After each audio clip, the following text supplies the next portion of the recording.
சாம்பார் எப்படி வைக்கிறதுன்னு பார்க்கலாம். ஃபஸ்ட்டு கடாயை காய வச்சுக்கிட்டு எண்ணெயை ஊற்றிக்கோங்க. அதுக்கப்புறம் கடுகு போட்டுக்கோங்க.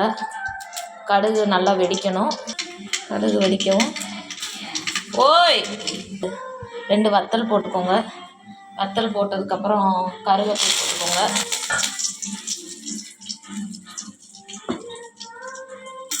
அதுக்கப்புறம் வெங்காயம் போட்டு நல்லா வதக்கிக்கணும்.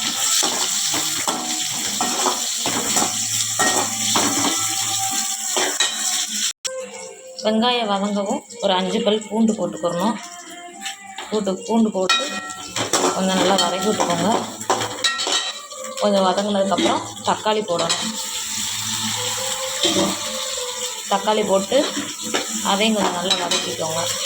அதுக்கப்புறம் அலசி வச்சுருந்த காய்கறி எல்லாமே போட்டுக்கிடலாம். போட்டு ஒரு வதக்கி விட்டுக்கிடலாம். தேவையான அளவு உப்பு போட்டுக்கிடலாம். மசாலா சேர்த்துக்கலாம். கொஞ்சம் பெருங்காய பொடி போடுங்க.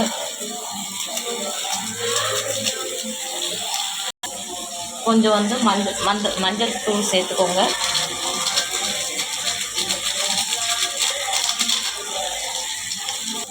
மசால் பொடி சேர்த்துக்கிடலாம்.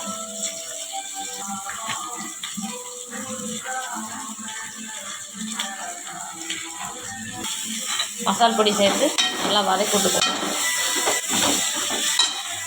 இப்போ தேவையான அளவு தண்ணி ஊற்றிக்கோங்க.